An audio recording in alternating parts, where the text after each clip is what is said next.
The rough hands of the man I used to love were clamped around my arm, his knuckles digging into the bone with a familiar, possessive pressure. Marco's voice was a venomous whisper in the stale air of the back alley, his breath smelling of cheap whiskey and stale promises. "You think you can just walk away, Alara, after everything I've done for you?" Everything he'd done was etched into my skin, a faint yellowing bruise hidden by concealer on my jaw, a constant tremor in my hands that I prayed the customers at the restaurant never noticed. The flickering bulb above the dumpster cast long, dancing shadows, turning his face into a grotesque mask of rage. I tried to pull away, my waitress uniform feeling flimsy and useless, offering no protection. My heart hammered against my ribs, a frantic bird trapped in a cage of my own making. I had thought tonight would be different. I'd paid him the last of the money, the amount he swore would finally set me free. But freedom was never part of his plan. As his grip tightened and he leaned in closer, the sudden, blinding glare of headlights flooded the alley, freezing us both. A heavy black van screeched to a halt just feet away, its engine a low growl that vibrated through the pavement. And in that blinding white light, Marco's face was a study in pure, dumbfounded shock. The side door of the van slid open with a violent metallic clang, and two figures dressed in black emerged with a chilling, professional silence that was far more terrifying than Marco's loud, clumsy anger. They moved with an unnerving economy of motion, their faces obscured by the shadows and the blinding lights behind them. One of them shoved Marco aside with such force that he stumbled backward and crashed into the overflowing dumpster, a grunt of pained surprise escaping his lips. For a fleeting, insane moment, I thought they were here for him, that some other debt he'd incurred had finally come to collect. But then they turned to me, their focus absolute and unwavering. There was no hesitation, no explanation. One man grabbed my arms, pinning them behind my back, while the other pulled a coarse, suffocating black bag over my head. My scream was swallowed by the rough fabric, the smell of dust and something metallic filling my lungs. I was lifted off my feet as if I weighed nothing, my worn-out work shoes scraping uselessly against the grimy asphalt. The world dissolved into a chaotic symphony of muffled sounds. Marco shouting my name in a strange mix of anger and fear, the slam of the van door, and the roar of the engine as we peeled away, leaving my old life shattered in a dirty alleyway behind me. Trapped in the suffocating darkness of the moving van, with the rough floor vibrating against my cheek and the cold metal pressing into my side, my mind raced. This was a new kind of fear, different from the slow-burning dread Marco had cultivated over years. That was a familiar monster, one whose patterns I knew, whose triggers I had learned to avoid. This was unknown, an abyss. I felt a wave of hopeless irony wash over me. I had spent every waking moment trying to escape one cage, only to be violently thrown into another, one with stronger bars and a far more dangerous keeper. It's a strange thing to feel your life ending twice in one night. It makes you wonder if some people are just destined to be trapped. I don't know if you've ever felt that way, like every door you try to open just leads to a smaller room, a tighter space. If you have, or if you're just holding your breath wondering how I could possibly get out of this, then please take a second to subscribe to the channel and like this video. Your support means more than you know. It's a reminder that even when you feel completely alone in the dark, there are people out there listening. Let me know in the comments if you've ever had to find the courage to escape something that felt impossible. Now, back to that terrifying ride into the unknown. While I was being hauled across the city like a sack of stolen goods, Julian Moretti stood before a floor-to-ceiling window in his penthouse, a silent monarch surveying his kingdom of glittering lights. The city sprawled below him, a complex web of power and secrets that he navigated with the precision of a master puppeteer. His suit was immaculately tailored, the dark fabric absorbing the dim ambient light of the room, making him seem like a figure carved from shadow and steel.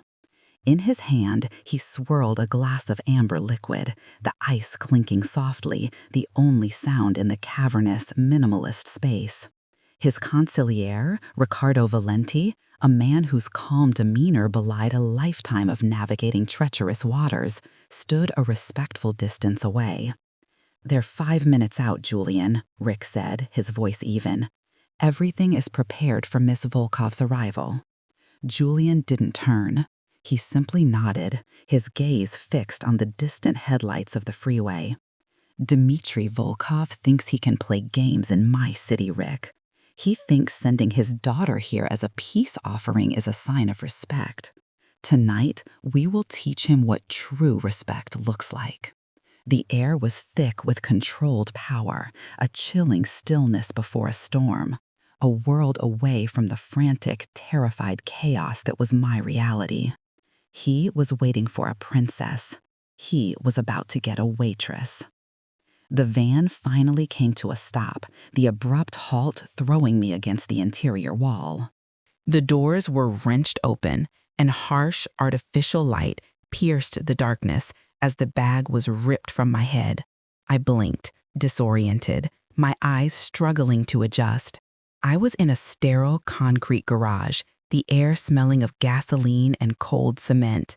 My captors hauled me to my feet and pushed me forward into the center of the vast, empty space. A man stood there, flanked by another, older gentleman. He was tall, dressed in a suit that probably cost more than I made in a year, and he held himself with an unnerving stillness. His eyes, dark and piercing, scanned me from head to toe, and I felt a chill that had nothing to do with the cold of the garage. I instinctively lifted my chin, a pathetic act of defiance against the overwhelming terror that threatened to consume me. The doors were wrenched open, and harsh, artificial light pierced the darkness as the bag was ripped from my head. I blinked, disoriented, my eyes struggling to adjust. I was in a sterile, concrete garage, the air smelling of gasoline and cold cement. My captors hauled me to my feet and pushed me forward into the center of the vast, empty space. A man stood there, flanked by another, older gentleman. He was tall, dressed in a suit that probably cost more than I made in a year, and he held himself with an unnerving stillness.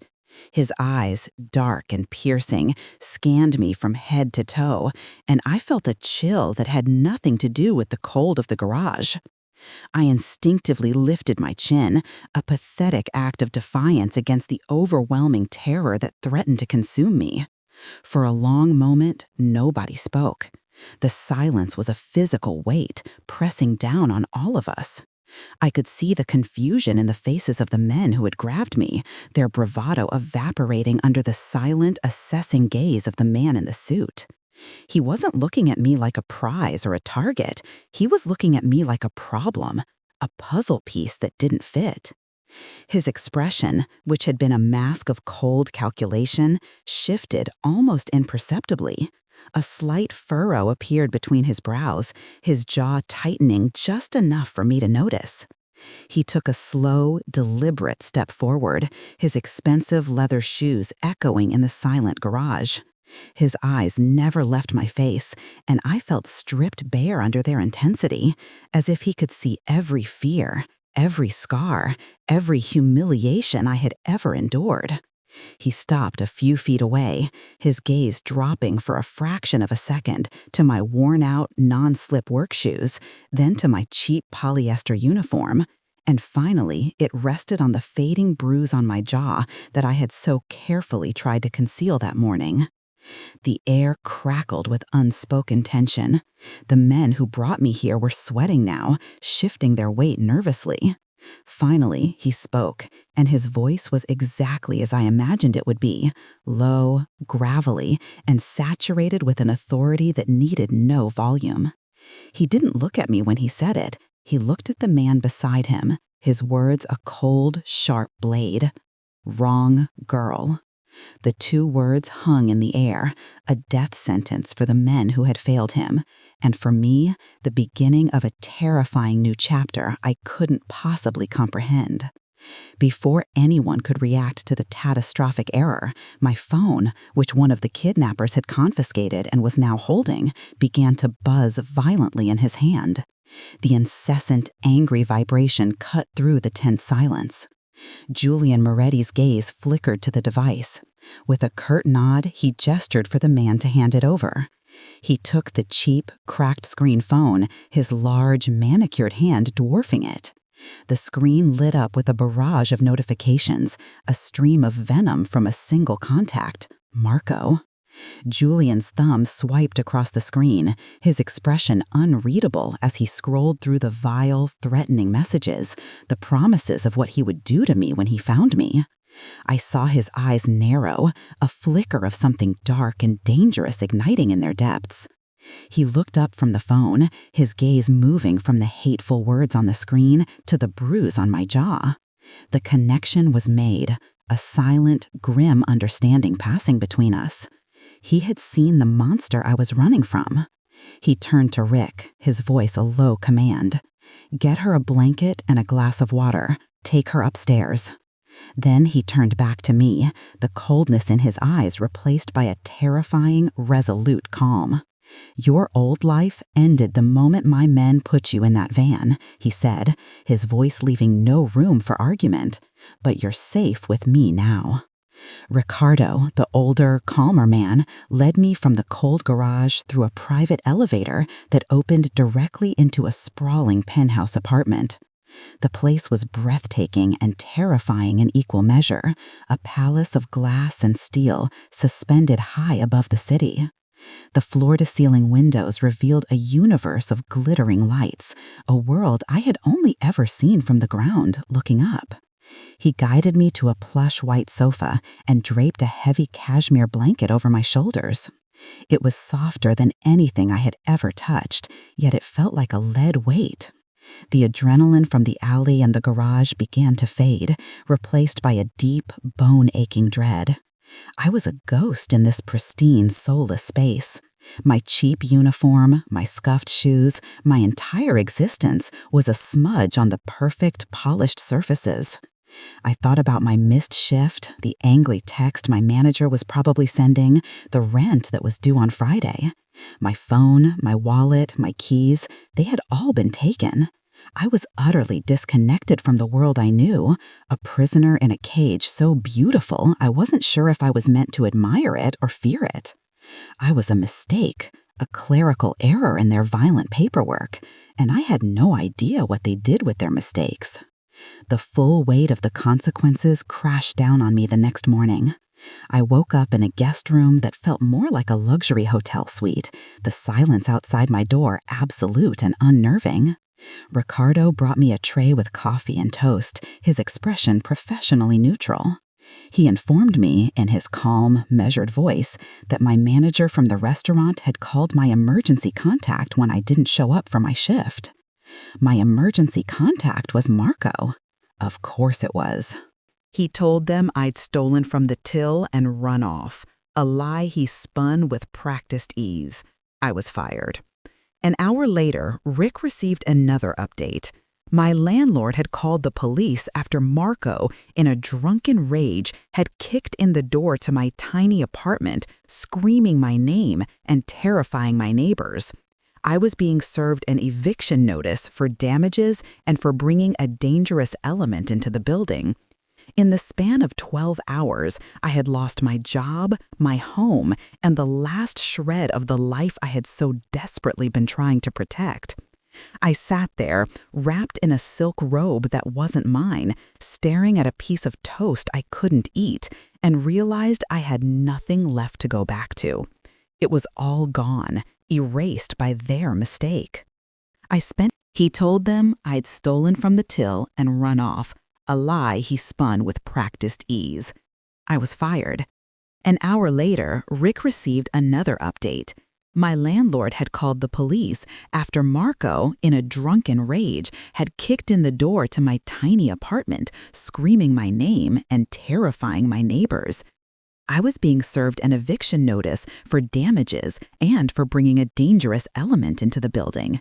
In the span of 12 hours, I had lost my job, my home, and the last shred of the life I had so desperately been trying to protect.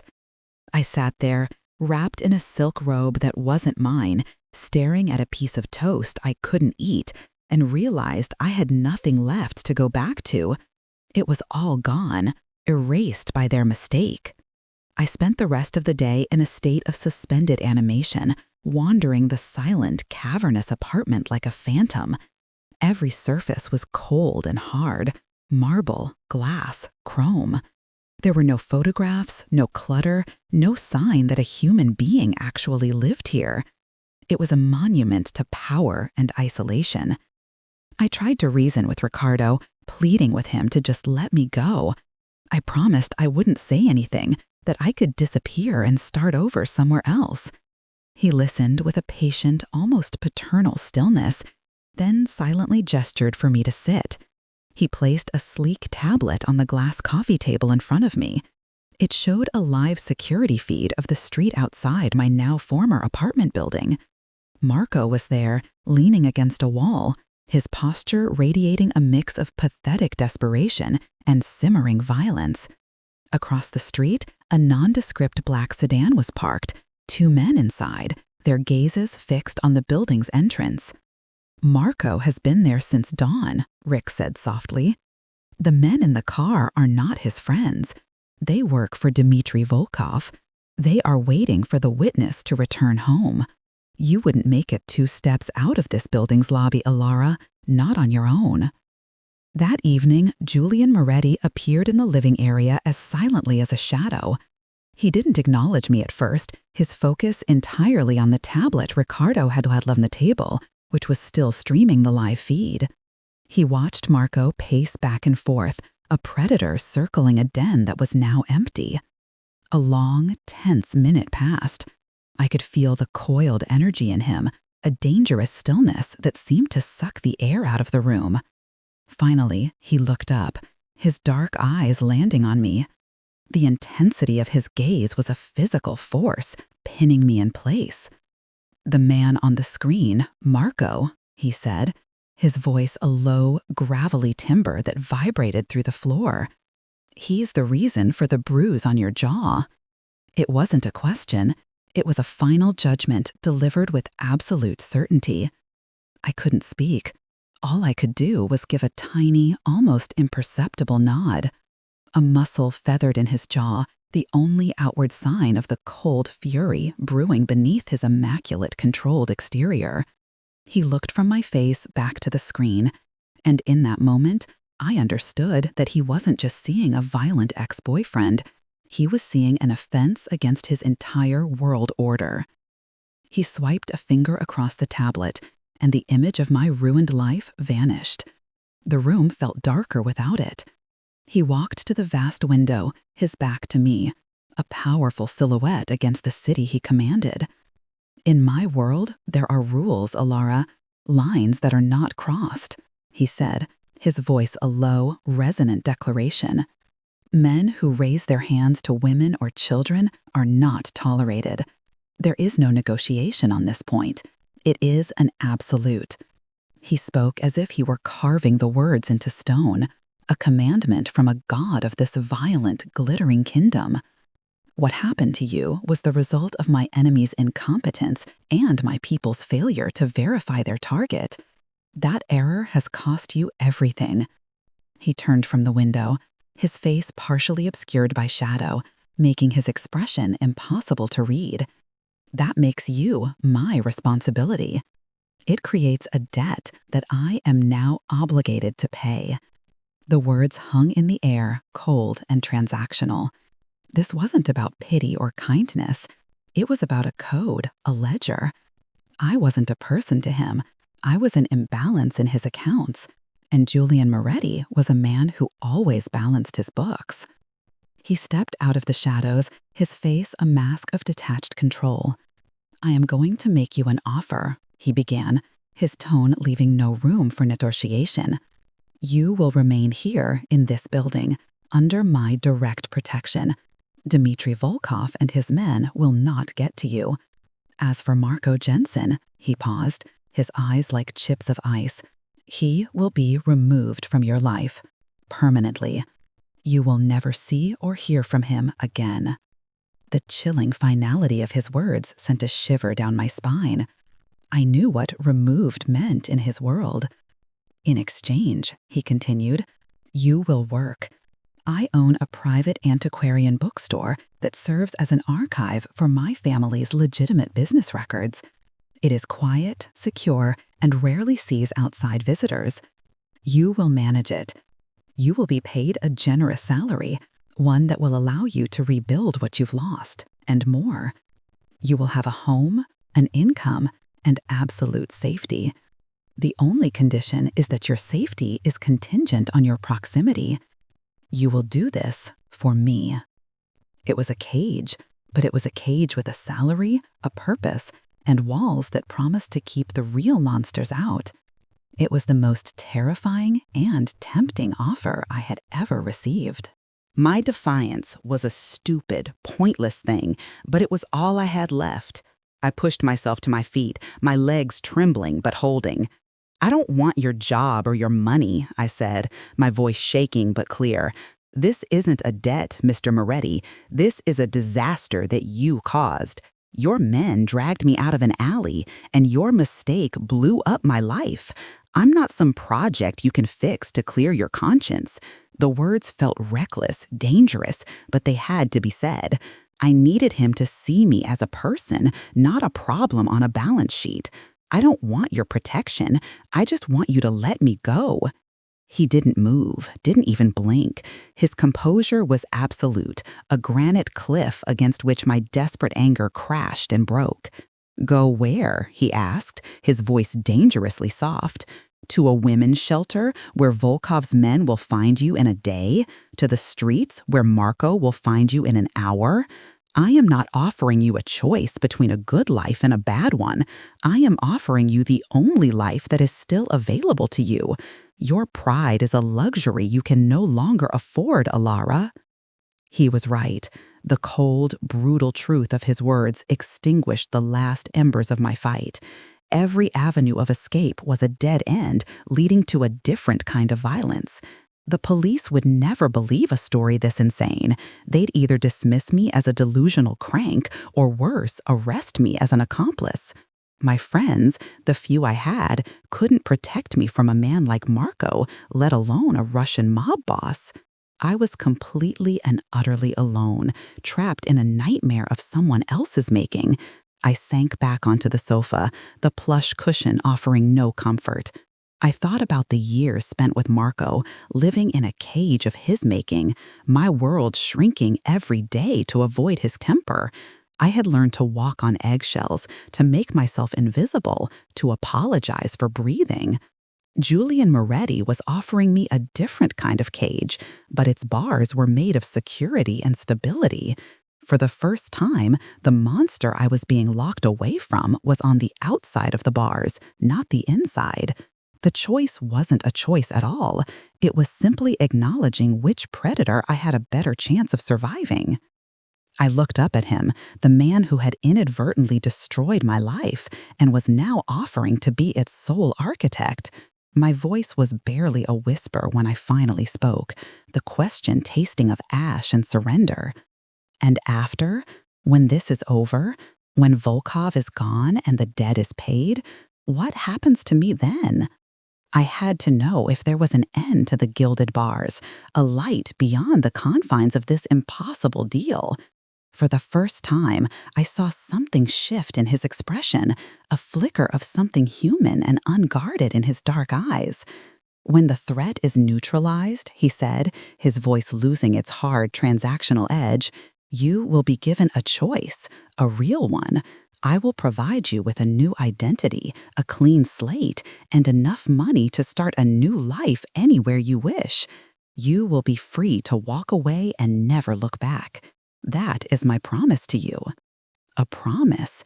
It was a word that felt foreign, a concept I no longer believed in. But looking at him, at the unwavering certainty in his gaze, I felt a tiny, traitorous spark of belief. I took a shaky breath, the air filling my lungs with the scent of his world, expensive cologne, power, and the faintest hint of safety. "Okay," I breathed. "I accept." The antiquarian bookstore became my new world, a silent, gilded cage filled with the scent of aging paper and cracked leather. It was a universal way from the sterile glass and steel modernity of Julian's penthouse, a place where history slept on dusty shelves. My days fell into a rigid, suffocating rhythm dictated by his security protocols. A silent driver, a man named Leo with eyes that missed nothing, would escort me from the penthouse elevator to a black sedan in the private garage. He would drive me the 12 blocks to the bookstore, watch me unlock the heavy oak door, and then park across the street, a constant, unblinking sentinel. My work consisted of cataloging rare first editions and digitizing old family ledgers for the Moretti estate, a task so quiet and meticulous it felt designed to keep me from thinking. But I did think. I thought about how every book I touched, every meal that was delivered, every breath I took was paid for by the man who had accidentally stolen my life. I was a ghost haunting his property, a living debt he was methodically repaying, and the weight of that obligation was heavier than any chain. This safety felt suffocating, a different kind of prison where the walls were made of his protection. Julian appeared at the bookstore 2 weeks into my strange new employment, his presence sucking all the warmth and air from the cozy, cluttered space.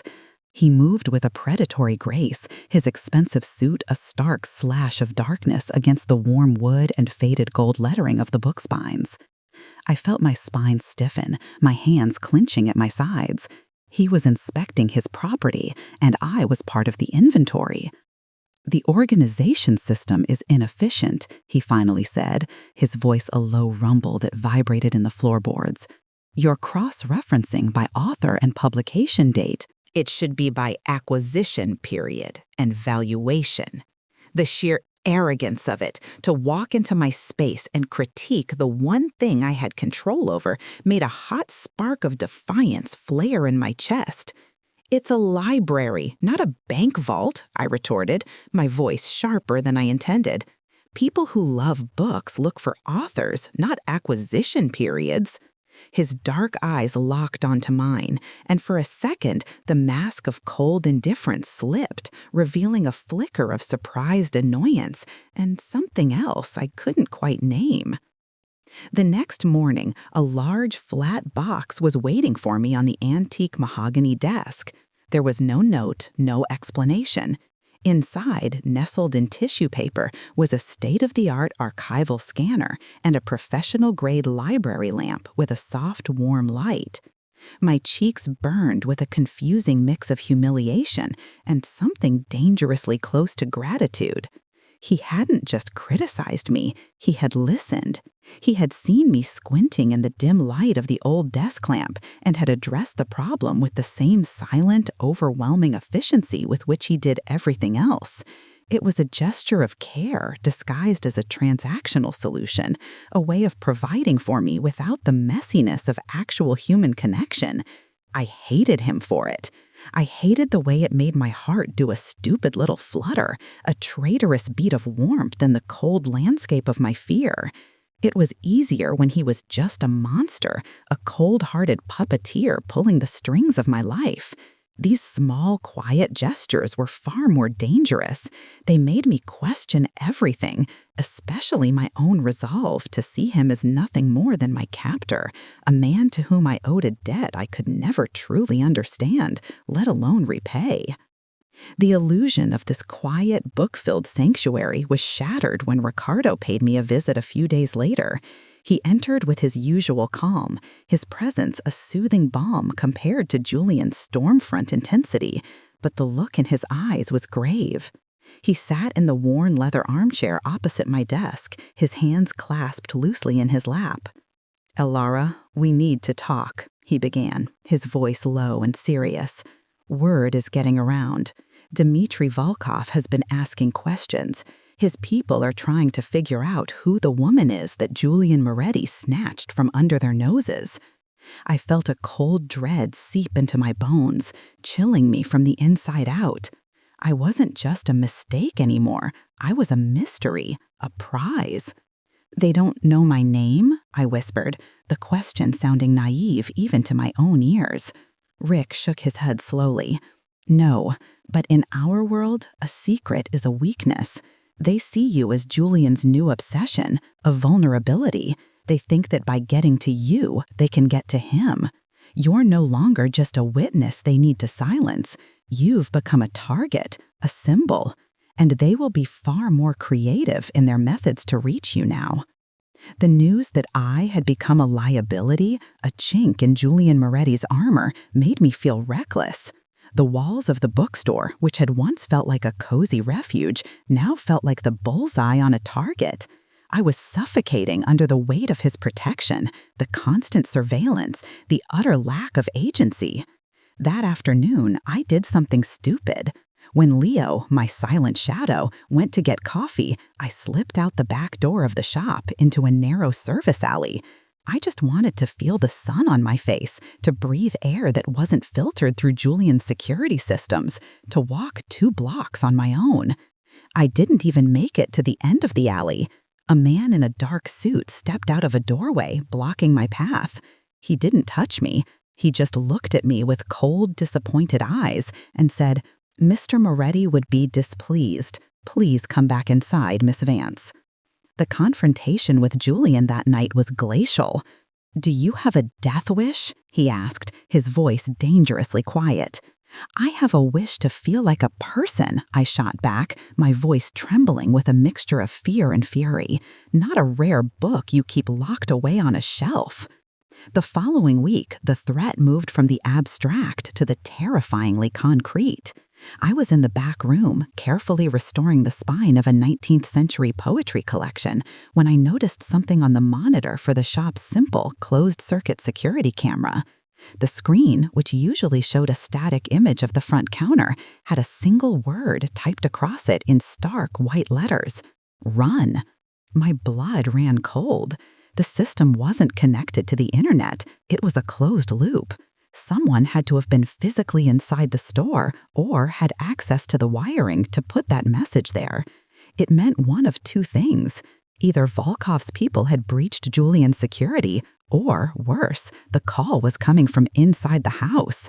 The traitor wasn't just a possibility. They were real, and they knew exactly where I was. I stared at the word, my heart hammering against my ribs. Where run? Every direction led back to a monster, and for the first time, I realized the one I was living with might be the only one standing between me and all the others. The bookstore no longer felt like a cage. It felt like the last patch of solid ground before a sheer drop into an abyss. I took a picture of the screen with the bookstore's old digital camera and showed it to Julian that evening. I watched his face as he looked at the image, searching for any sign of what I should be feeling. His expression, usually a carefully controlled mask of indifference, hardened into something terrifying. For the first time since I'd met him, I saw the mask crack. A muscle in his jaw clenched so tightly I thought it might snap, and a dark, violent fury ignited in the depths of his eyes. It was a cold, lethal rage, utterly devoid of heat, and it wasn't directed at me. He turned away, pulling out his phone and dialing Ricardo. "There's a rat in our house," he said, his voice a low, deadly whisper that promised retribution. "Find him. I want him brought to the garage, now." He hung up without waiting for a reply. In that moment, I saw the man the rest of the city feared, the ruthless head of the Moretti family, a predator whose territory had been invaded. It was the most frightening thing I had ever witnessed, and yet A small, traitorous part of me felt a profound sense of relief. All that violence, all that contained lethality, was on my side. The enemy's next move was a direct response, a brutal escalation meant to prove a point. We were on our way back to the penthouse, the city lights blurring into streaks of neon and gold through the tinted windows of the sedan. Leo was driving, his eyes constantly scanning the mirrors, his posture tense. As we slowed for a red light, a heavy black SUV that had been 2 cars behind us suddenly swerved into our lane, its engine roaring. It didn't try to stop us. It simply slammed into our passenger side with a deafening shriek of protesting metal. The impact threw me against the door, my head cracking against the window. It wasn't a fatal blow, just a violent, bone-jarring shove designed to terrify and intimidate. Leo expertly corrected the skid, his face a grim mask as the SUV sped off, disappearing into traffic. "Are you all right, Miss Vance?" he asked, his voice strained. I could only nod, my ears ringing, my body trembling uncontrollably. The message was brutally clear, delivered in a language of twisted steel and shattered glass. We can touch you. We can get to you whenever we want. Your protector's walls are not as high as you think. That night, I stood before the vast, floor-to-ceiling window of the penthouse, staring at the city lights below without really seeing them. The illusion of safety was gone, replaced by the cold, hard certainty that I was the cause of a war. My reflection in the glass was a pale, haunted ghost, a woman whose life had become a bargaining chip in a game she didn't understand. I heard Julian approach, his footsteps silent on the marble floor. He didn't stand beside me, but slightly behind, a formidable presence at my back. I didn't have to turn to know his gaze was fixed on me. The silence stretched, thick with unspoken fear and the faint smell of his expensive cologne. When he finally spoke, his voice was low and devoid of any false comfort, a raw statement of fact that was more reassuring than any lie could have been. "This is my world, Alara. I told you it was dangerous." He took a step closer, the heat of his body a tangible shield against the cold of the room. "They just made this personal. Now they will learn what happens when you threaten what is mine." The words hung in the air between us, a possessive, terrifying, and strangely comforting claim on my life. His promise of ownership felt like a cruel joke, a brand seared into my soul, marking me as his property. The next afternoon, as I was carefully cataloging a first edition of a classic novel, the small bell above the bookstore's front door chimed. I looked up, expecting Leo with my lunch, but my heart froze in my chest. 2 men stood there, their broad shoulders filling the doorway, their cheap suits doing little to hide their brutish frames. They were not Julian's men. Their eyes, cold and predatory, scanned the cozy, cluttered shop before landing on me with a chilling finality. One of them gave a slow, unpleasant smile. "Dmitri Volkov sends his regards," he said, his voice a low, guttural rasp that scraped against the quiet sanctity of the room. I instinctively reached for the silent panic button Julian had installed under the desk, but the second man was already moving, vaulting over the counter with a terrifying agility. He grabbed my arm, his fingers digging into my flesh like talons, and I was dragged from behind the desk, my feet scrambling for purchase on the polished wood floors. The world narrowed to a tunnel of pure, unadulterated terror as he began to haul me toward the door, toward the waiting black car I could now see idling at the curb. Leo burst through the back entrance like a force of nature, his weapon drawn before the first man could even turn around. The quiet bookstore erupted into a symphony of violence, the sharp crack of gunfire, the splintering of ancient wood as a body was slammed into a bookshelf, the rain of falling books like dead leaves. I was shoved to the floor, my head hitting the leg of a table with a sickening thud. Through a haze of pain and fear, I saw Leo fighting with a brutal, desperate efficiency, but he was outnumbered. just as one of the intruders raised his weapon to deliver a final fatal blow to my protector. The front door of the shop was kicked open with such force that it flew off its hinges. Julian Moretti stood in the doorway, a figure of absolute deathly calm amidst the chaos. He didn't shout, he didn't rush. He simply moved, a blur of dark, tailored fabric and lethal intent. The fight was over in seconds. It wasn't a brawl. It was an execution, precise and silent.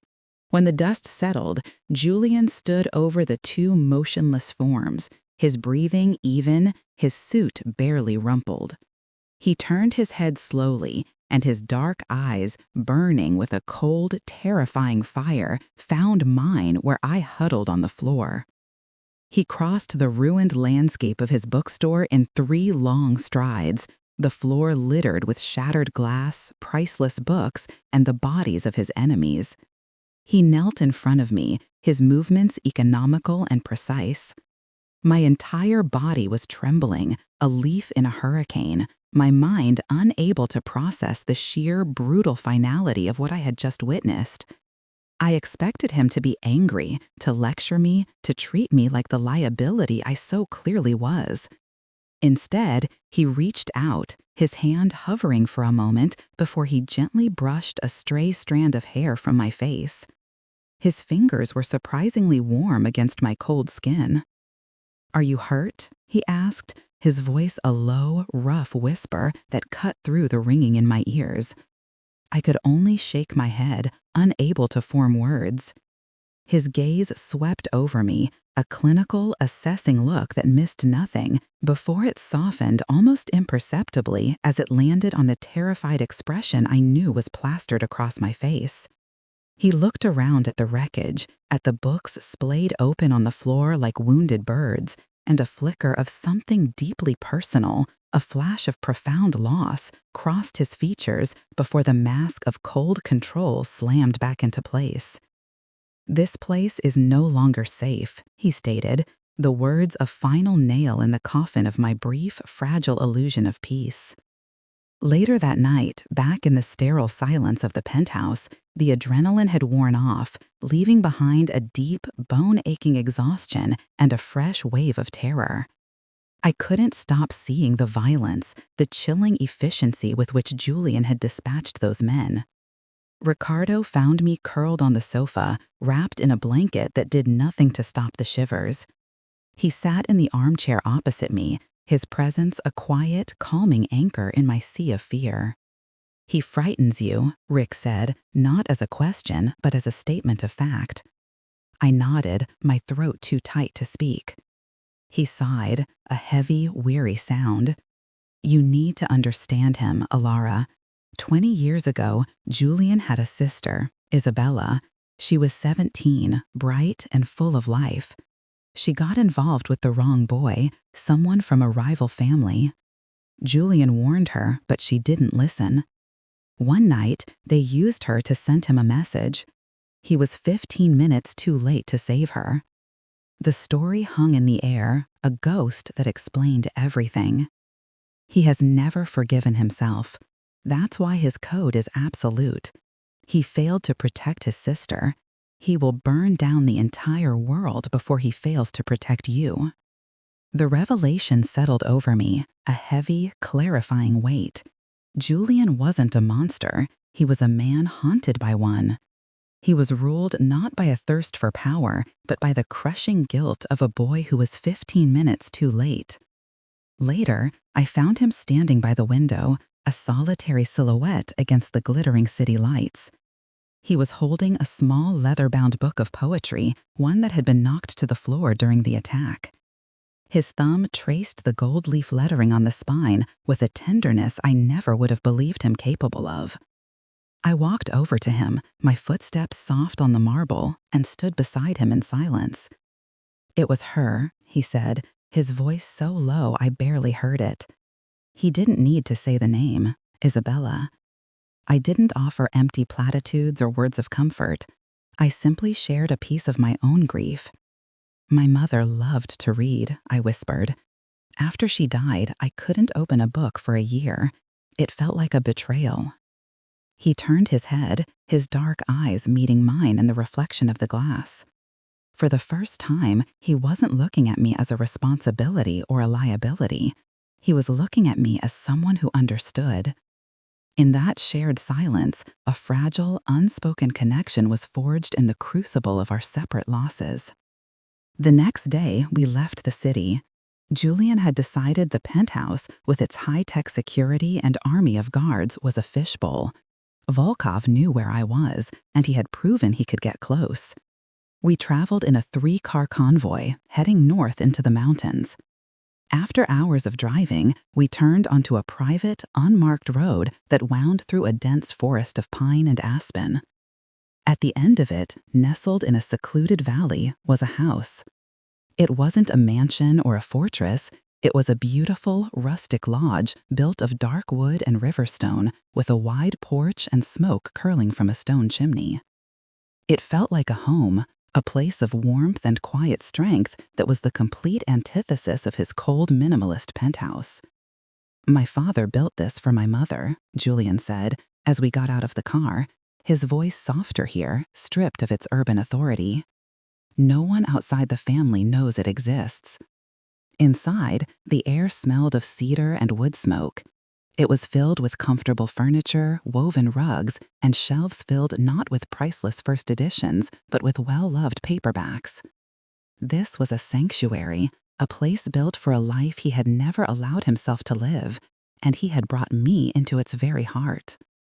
That night, a storm rolled in from the mountains, shaking the lodge with thunder that rattled the windows and my nerves. Every clap sounded like gunfire, every flash of lightning a muzzle flare. I woke up from a nightmare, gasping for air, the phantom grip of Marco's hands tight around my throat. I sat bolt upright in the guest bed, my heart hammering against my ribs. A moment later, my door creaked open. Julian stood in the doorway, illuminated by a flash of lightning. He wasn't wearing a suit, just a plain black t-shirt and gray sweatpants, and he looked younger, more vulnerable. "You screamed," he said, his voice a low rumble that was somehow comforting against the roar of the storm. He didn't leave. He walked into the room and sat in the armchair by the window, keeping his distance but filling the space with his solid, grounding presence. Isabella was afraid. I woke up from a nightmare, gasping for air, the phantom grip of Marco's hands tight around my throat. I sat bolt upright in the guest bed, my heart hammering against my ribs. A moment later, my door creaked open. Julian stood in the doorway, illuminated by a flash of lightning. He wasn't wearing a suit, just a plain black t-shirt and gray sweatpants, and he looked younger, more vulnerable. "You screamed," he said, his voice a low rumble that was somehow comforting against the roar of the storm. He didn't leave. He walked into the room and sat in the armchair by the window, keeping his distance but filling the space with his solid, grounding presence. "Isabella was afraid of storms," he murmured into the darkness. "I used to read to her until she fell asleep. She said my voice was boring enough to put a god to sleep." He stayed there, a silent guardian in the dark, until the storm passed and my frantic heartbeat finally slowed. In the quiet intimacy of that room, I realized with a terrifying certainty that I was no longer afraid of him at all. The morning after the storm was bright and clean, the air washed fresh by the rain. A fragile, unspoken truce had settled between us. We ate breakfast in a comfortable silence, the tension that had defined our every interaction replaced by a quiet, tentative understanding. I watched him across the kitchen table, the morning light softening the hard lines of his face, and I saw not the feared Mafia boss, but the man who had sat in my room all night to chase away my nightmares. In that moment, I knew this was no longer about a debt or a mistake. I was inextricably tied to him, and the thought was more terrifying and more thrilling than any of Volkov's threats. Just as I took a sip of my coffee, Julian's phone, which had been sitting silently on the table, buzzed. He answered it, his expression hardening back into the familiar mask of the leader. It was Ricardo. Julian listened, his jaw tightening, a muscle feathering along his cheek. He hung up without a word and looked at me, his eyes dark with a new, terrible knowledge. "That was Rick," he said, his voice flat and cold. "Volkov found us. He knows about this house. He told Rick to tell me he knows it was meant for Isabella." The sanctuary was now a trap, and our bond, the most precious thing I had found in the darkness, had just become his greatest weakness. The sacredness of the mountain lodge evaporated the instant Julian spoke Volkov's name. The warmth of the cedar and wood smoke turned cloying, the heavy beams of the ceiling suddenly oppressive, like the lid of a coffin. Volkov hadn't just found our location, he had taken a memory, a place Julian had built for his sister, and twisted it into a threat. I watched Julian's face transform, the brief, fragile humanity I had witnessed during the storm receding like a tide, leaving behind the hard, unforgiving bedrock of the Moretti leader. He moved with a chilling new purpose, his voice on the phone to his men a low, clipped instrument of command. The sanctuary was now a kill box, and I was the bait. The intimacy we had shared felt like a delusion, a dangerous fantasy I had allowed myself to indulge in. He wasn't looking at me anymore. His gaze passed over me as if I were a piece of furniture, a strategic complication in the geometry of the coming war. My heart ached with a profound, corrosive guilt. I wasn't just a mistake he had to protect. I was a living desecration, my presence tainting the one place in his world that should have been pure. The walls felt like they were closing in, the silence thick with the promise of violence. The expected assault on the lodge never materialized. Volkov was smarter, crueler than that. He chose to cut us off, to bleed us out. Julian got the call just after noon, his body going rigid as he listened. I couldn't hear Ricardo's voice on the other end, but I saw the news play out across Julian's face, a tightening of the jaw, a flicker of cold fury in his eyes. Rick, driving up the winding mountain road with 2 other cars carrying supplies and reinforcements, had driven straight into a sophisticated ambush. They had been hit hard. Julian had to go. He left me with Leo and 2 other guards, their faces grim and unfamiliar. Before he walked out the door, he stopped and turned to me, his expression unreadable, his eyes as cold as the barrel of a gun. "Stay inside this house," he commanded, his voice devoid of any warmth or concern. It wasn't a request for my safety, it was an order to a liability. "Do not open the door for anyone, do not do anything stupid." The fragile trust we had built was completely gone, shattered by the harsh reality that my existence put everyone he cared about directly in the line of fire. I watched the black SUV disappear down the gravel drive, feeling a loneliness so profound it was a physical ache in my chest. The hours that followed were a masterclass in suffocating silence. Leo stood by the main door, a silent, unmoving sentinel, his hand never far from the weapon holstered beneath his jacket. The other 2 guards were ghosts, their movements economal as they checked windows and doors, their presence turning the cozy lodge into a high-strung fortress. The only sounds were the ticking of a grandfather clock in the hall and the frantic beating of my own heart. I tried to read, but the words swam before my eyes.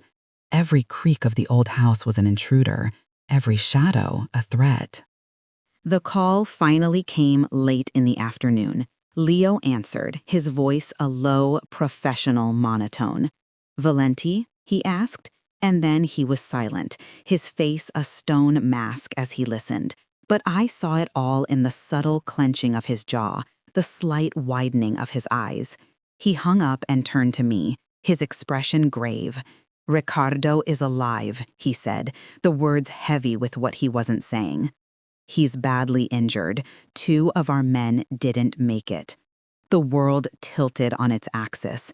2 men were dead, 2 families were destroyed, and Ricardo, the kind, steady man who had been my only bridge to this violent world, was broken, all because of me.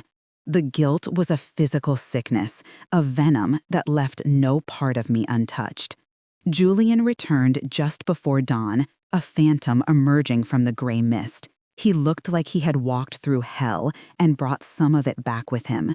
His clothes were torn and stained with dirt, his face smudged with grime, and his eyes were hollowed-out pits of exhaustion and grief. He walked past me as if I wasn't there, his movements stiff and heavy, and went straight to the decanter of whiskey on a side table. He poured a heavy measure and threw it back, the glass clinking against his teeth. The silence in the room was absolute, broken only by his harsh, ragged breathing. I finally found my voice, a pathetic, trembling whisper. "Julian, I'm so—" He cut me off, his voice a raw, broken thing. "They knew," he rasped, not looking at me, staring instead into the empty glass. "They knew the route, the timing, our protocols. This wasn't a lucky guess." He finally turned, and the look in his eyes was something I had never seen before. Not anger, not coldness, but a deep, chilling fissure of distrust. The rat isn't just someone in the city, Alara. He's someone close, someone who knew Ricardo was coming here, someone who knew about this house. His words hung in the air, a poison that contaminated everything, turning allies into suspects and a sanctuary into a trap laid by a traitor. In that moment, everything we had built, every shared glance, every quiet moment of understanding, crumbled into dust. The unspoken accusation was a chasm between us. He didn't have to say it. In his world, a world of shadows and blood loyalties, I was the only unknown variable. I was the outsider, the mistake, the loose thread that could unravel everything. He would never accuse me directly. His rigid code, the one that had protected me. The call finally came late in the afternoon. Leo answered, his voice a low, professional monotone. "Valenti?" he asked, and then he was silent, his face a stone mask as he listened. But I saw it all in the subtle clenching of his jaw, the slight widening of his eyes. He hung up and turned to me, his expression grave. "Ricardo is alive," he said, the words heavy with what he wasn't saying. "He's badly injured. 2 of our men didn't make it." The world tilted on its axis. 2 men were dead. 2 families were destroyed. And Ricardo, the kind, steady man who had been my only bridge to this violent world, was broken. All because of me. The guilt was a physical sickness, a venom that left no part of me untouched. Julian returned just before dawn, a phantom emerging from the gray mist. He looked like he had walked through hell and brought some of it back with him. His clothes were torn and stained with dirt, his face smudged with grime, and his eyes were hollowed-out pits of exhaustion and grief. He walked past me as if I wasn't there, his movements stiff and heavy, and went straight to the decanter of whiskey on a side table.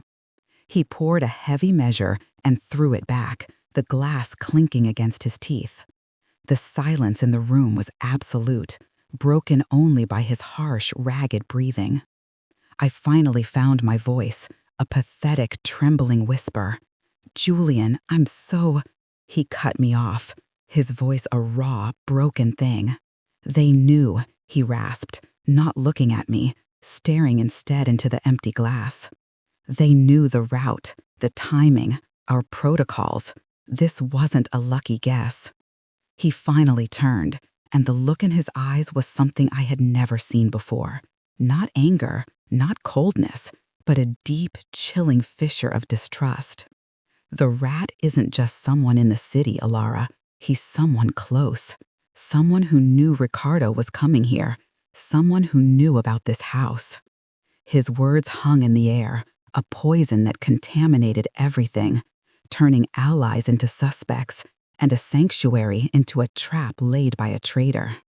In that moment, everything we had built, every shared glance, every quiet moment of understanding, crumbled into dust.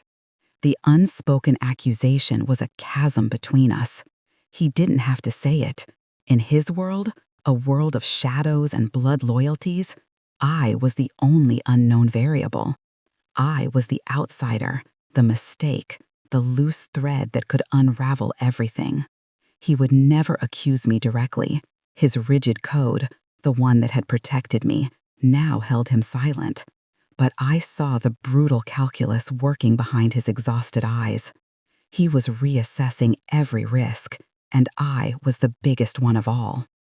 The pain of his silent suspicion was a physical blow, far worse than any threat from Volkov. I had allowed myself to believe that he saw me, the real me, beyond the circumstances of our meeting. Now I understood I was, and always would be, a liability he was honor-bound to protect.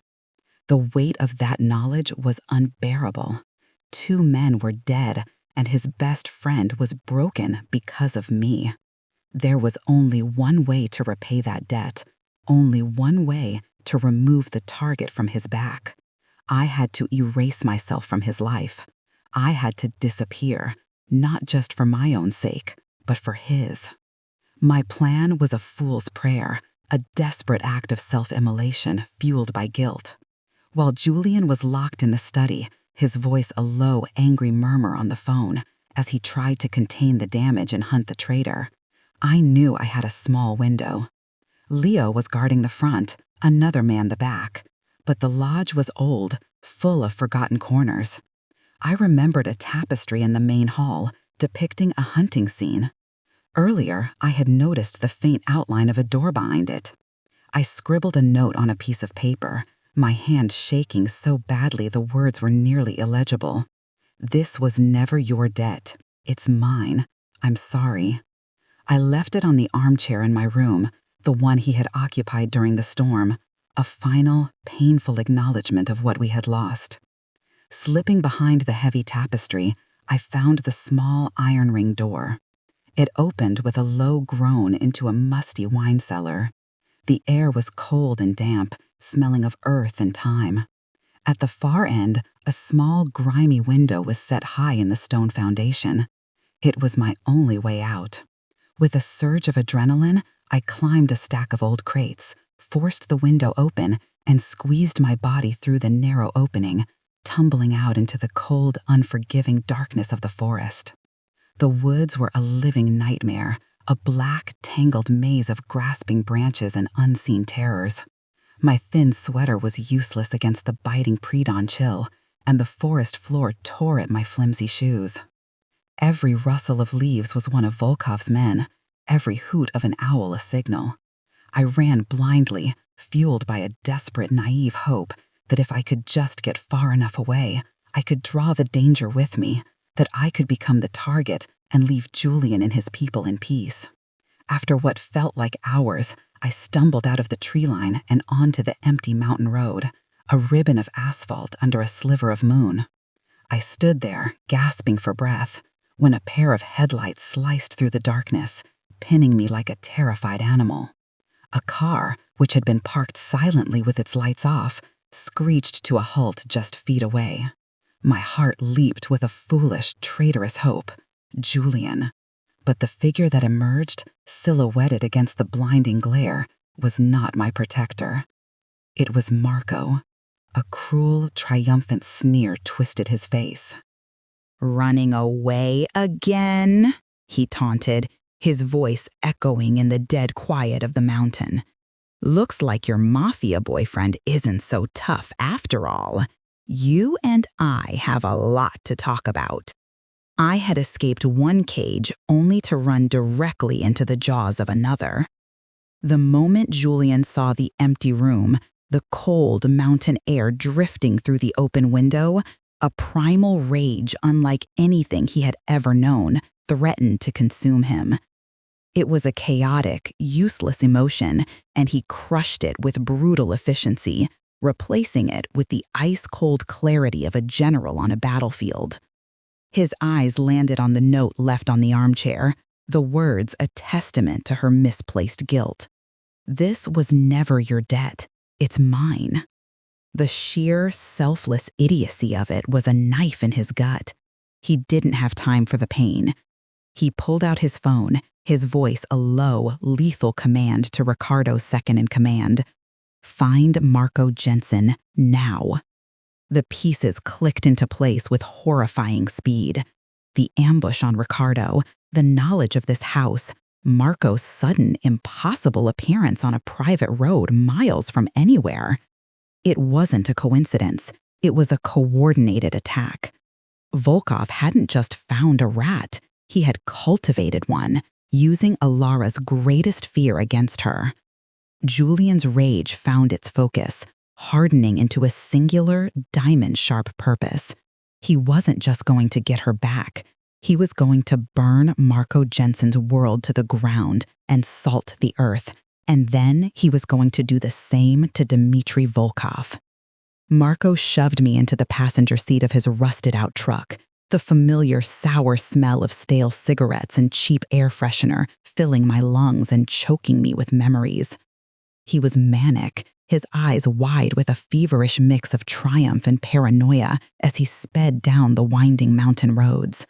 He couldn't stop talking, the words spilling out of him in a torrent of self-aggrandizing poison. He bragged about the money Volkov had paid him, how he'd been the one to tell them about my job, my schedule, the layout of the bookstore. He was the one who told them Ricardo would be coming up the mountain pass alone. He thought he was so smart, your rich boyfriend, Marco sneered, his knuckles white on the steering wheel. But he never saw the little guy coming. I forced myself to listen, to absorb every detail, my terror crystallizing into a cold, hard knot of fury in my stomach. He wasn't taking me to Volkov. He was taking me to the old, dilapidated fishing cabin his grandfather had owned, a place of isolation and bad memories. He thought he was in control, that he was taking me back to a cage I knew. But he was wrong. I wasn't the same girl he had terrorized in that cabin. Julian Moretti had shown me what real power was, and it wasn't the loud, pathetic bullying of a coward like Marco. Julian stood over a tactical map spread across the lodge's heavy oak table, his face a mask of cold fury. His men had been brutally efficient. They had Marco's location pinpointed, the derelict cabin, just as he suspected. A quick, merciless interrogation of one of Volkov's captured men confirmed the rest. Volkov had never intended to let Marco live. The plan was simple. Marco would lure Alara out, Julian would come for her, and Volkov's team would eliminate them all, tying up every loose end in a single bloody package. It was a trap, a personal invitation to his own execution. Ricardo's voice, weak but sharp, crackled over the secure line from his hospital room. Let my men handle it, Julian. A full tactical assault. Overwhelm them. Don't you dare walk in there alone. But Rick didn't understand. This wasn't about strategy anymore. This was about a line that had been crossed so completely there was no coming back. Volkov had used his sister's memory to threaten him, and now he was using the woman Julian had sworn to protect as bait. He looked at the note again, Ilara's words a silent scream of guilt. He would not let her carry that burden. He turned to Leo. Secure the perimeter. No one goes in until I give the word. This is between me and them. Inside the filthy one-room cabin, the air was thick with the smell of dust and decay. Marco paced like a caged animal, his bravado fraying at the edges as the minutes ticked by and Volkov's men failed to appear. He turned his frustration on me, grabbing my arm, his face contorted in the familiar sneer of a bully. You think you're better than me now, huh? Living in a palace with a killer? The fear was still there, a cold snake in my belly, but for the first time, it was overshadowed by a pure, clarifying rage. I looked him dead in the eye, my voice steady and cold. They're not coming for you, Marco. They're coming for both of us. You were just a tool, a stupid, disposable key to unlock a door. You're a loose end. I saw the flicker of doubt in his eyes, the dawning horror that I was right. In that moment of distraction, I acted. With a surge of adrenaline, I shoved him backward, knocking over the rickety table beside him. An old kerosene lamp crashed to the floor, the glass shattering, the flame instantly igniting the dry, splintered floorboards. As smoke began to fill the cabin, I heard the crunch of tires on gravel outside. Julian was here. He had walked right into the heart of the fire. The world outside the cabin exploded into controlled chaos. The fire I had started was a beacon and a smokescreen, its billowing black clouds confusing the 2 cars of Volkov's men who had just arrived. Julian moved through the twilight and the haze like a wraith, a blur of motion and deadly intent. The sounds were sharp, brutal, and mercifully quick. He wasn't fighting a battle. He was performing a surgery, excising a cancer from his world with ruthless precision. Inside, the smoke was a suffocating blanket. Marco, panicked by the fire and the sounds of violence outside, grabbed me, his arm clamping around my throat like a band of steel. He dragged me toward the door, holding a hunting knife to my neck. "Moretti," he screamed, his voice cracking with terror. "You want her? Come and get her." The door burst open, and Julian stood there, silhouetted against the flames, his weapon raised. His eyes found mine, and in that instant, I saw not a cold killer, but a man terrified of being 15 minutes too late all over again. I refused to be a victim. I drove my heel down onto Marco's foot with all my strength and slammed my elbow back into his solar plexus. He grunted, his grip faltering for a single critical second. It was all the time Julian needed. We stood in the cold, clean air, the roar of the burning cabin behind us a funeral pyre for my old life. Julian's jacket was draped over my shoulders, its warmth a shield against the night. The approaching sirens were a distant promise of a world I no longer belonged to. He turned to me, his face illuminated by the flickering orange light, his eyes stripped bare of all pretense. He reached into his pocket and pulled out my crumpled note. "You were wrong," he said, his voice rough with emotion. "This was never your debt. It was mine from the second my men laid a hand on you, and it's paid." He took a deep breath, the hardest words still to come.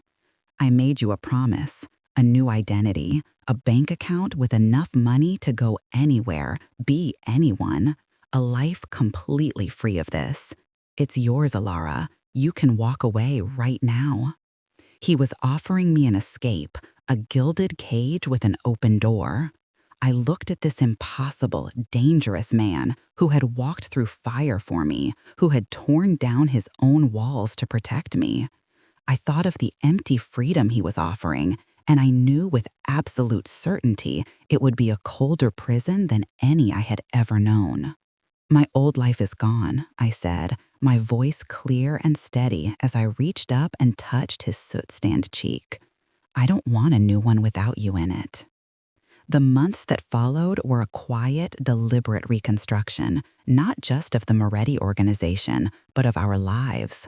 Dmitry Volkov's empire crumbled, his assets seized, and his lieutenants scattered to the winds, a process Julian orchestrated with the cold precision of a surgeon removing a tumor.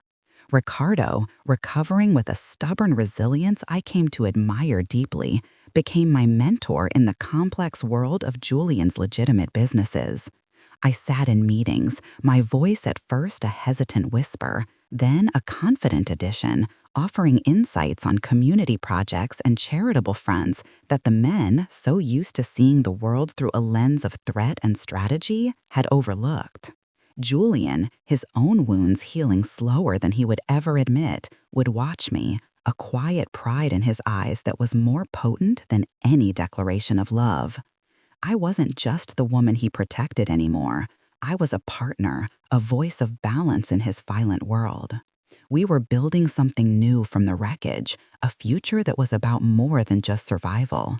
It was about creating a legacy that wasn't written entirely in blood, but in second chances, a foundation built on the ashes of our shared past. Julian understood that for me to truly heal, I needed a space that was entirely my own, a sanctuary I had built myself. He gave me a check one morning, the amount staggering. Back pay, he said gruffly, and damages. It wasn't a gift, it was restitution, a way for him to balance the scales in the only way he knew how. I used it to buy a small, sun-drenched storefront in a quiet, historic neighborhood, a place with large windows and old brick walls. I spent weeks restoring it, sanding the original hardwood floors until they gleamed, building shelves and hand-picking every single book. I named it The Second Chapter. It was a haven, a place that smelled of paper and fresh coffee, a world away from the metallic scent of fear and gunpowder. Leo, no longer a silent shadow, but a gruff, protective friend, would stop by every day, pretending to browse, but really just checking in. The bookstore became my anchor, a testament to the fact that I was no longer a victim of my story, but the author of its next and finally peaceful chapter. It was a place where my past could rest on the shelves, contained within the pages of tragedies and triumphs, but never again allowed to step out into my life. Our new normal was found in the quiet moments, the spaces between the chaos. We returned to the mountain lodge, but this time it was not a fortress, but a home. The bullet holes in the walls had been repaired, the wood sanded and stained until the scars were invisible, a metaphor for our own healing. We'd sit by the fire, my head resting on his shoulder, his arm a familiar, comfortable weight around me. He would read to me from the books I brought up from my shop, his low, gravelly voice, once a source of intimidation, now the sound of my safety. Sometimes he would just watch me, his gaze so full of a fierce, tender emotion it still made my eyes catch. He never spoke of Isabella, but I saw her memory honored in the way he protected the peace we had built, in the way he allowed himself to find happiness in this place that was meant for her. Ricardo would visit on weekends, his limp a fading reminder of the price we had all paid. He and Julian would argue over chess, and I would listen to their easy banter, the sound of a family, broken and forged in fire, finally at peace. This was the life that had been waiting for us, a quiet harbor after a long and brutal storm. 6 months after the fire, I stood behind the counter of my bookstore, the afternoon sun streaming through the front window, illuminating the dust motes dancing in the air. I was laughing, a deep, genuine sound, as I recommended a novel to an elderly customer. The bell above the door chimed, and I looked up to see Julian leaning against a bookshelf, watching me. He wasn't wearing an imposing suit, just a soft gray sweater that made him look younger, softer. The cold, calculating leader was gone, replaced by a man at peace. His eyes, once chips of ice, were warm with a love that needed no words. He gave me a small, private smile, a promise of the quiet evening waiting for us at home. In that single look, I saw the entirety of our journey, from a dark alley to this bright, safe space. From wrong girl to the only woman in his world. My life hadn't ended that night. It had been given a violent, terrifying, and ultimately beautiful new beginning. Thank you for being a part of our story. Sharing it is a reminder that even in the darkest of places, it's possible to find a light worth fighting for, and a love that can finally lead you home.